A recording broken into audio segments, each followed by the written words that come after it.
Hello, and welcome to day 12 of my 40-day prayer condition for President Trump and America, here on A Fly on Heaven's Wall.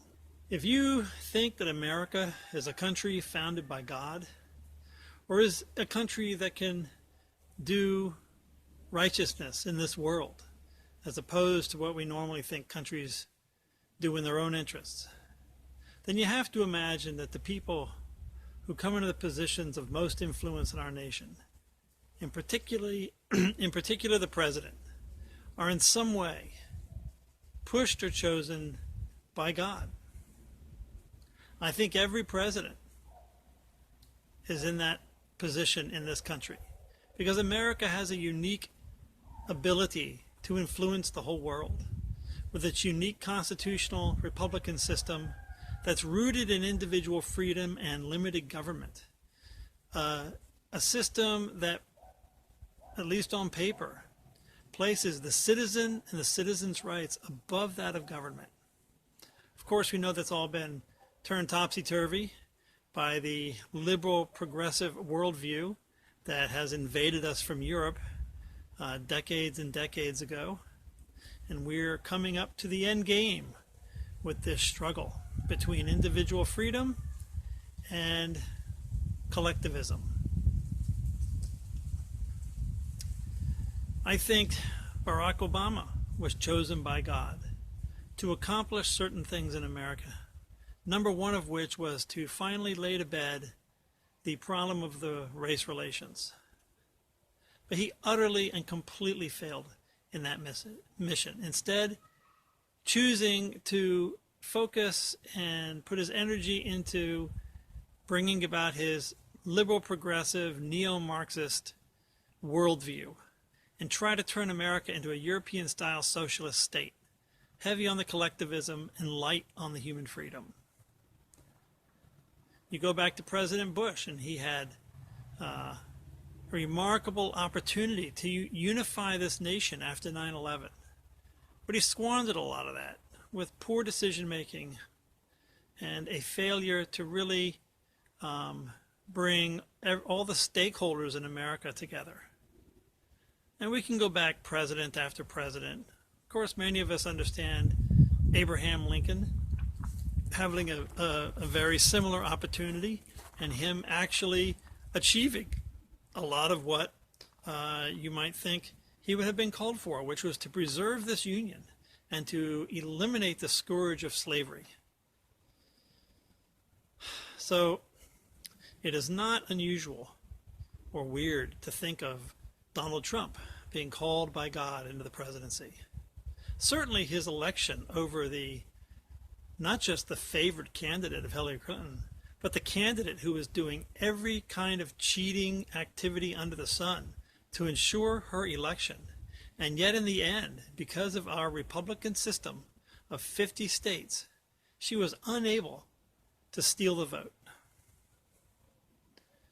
So Donald Trump has a mandate from God, in my view.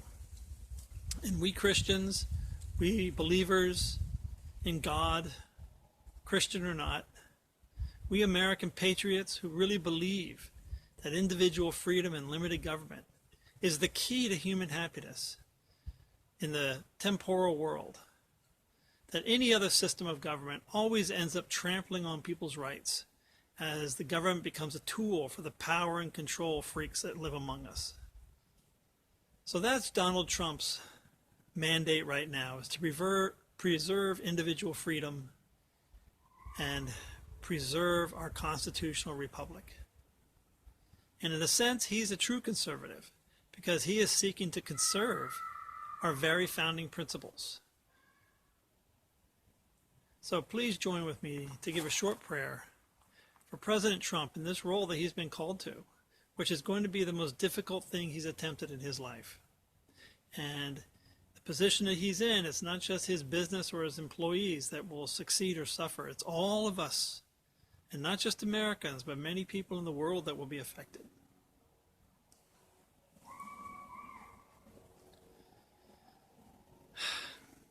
Lord, our eternal parent, I ask you to be with us in America as a wind of freedom begins to blow through our land, as people begin to wake up to realize that you can never sacrifice individual liberty for any kind of promises of prosperity or security or identity politics, that individual freedom is the root for the end of racism. It's the root for the end of oppression of various groups. It's the root that allows every American to follow their dream, to live their life, to love whom they want, and to worship how they want and whom they want. His individual freedom is the root and the key of everything, Father. This is the mission that I see Donald Trump in.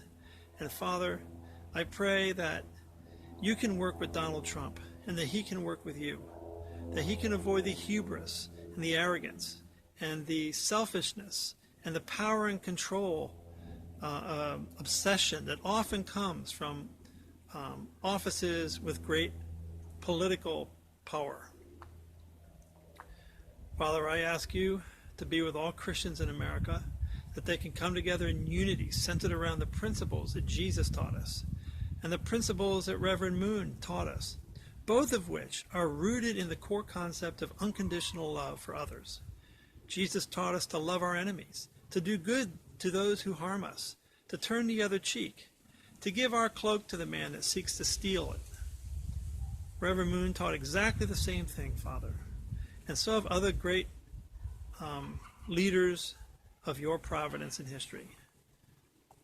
Father,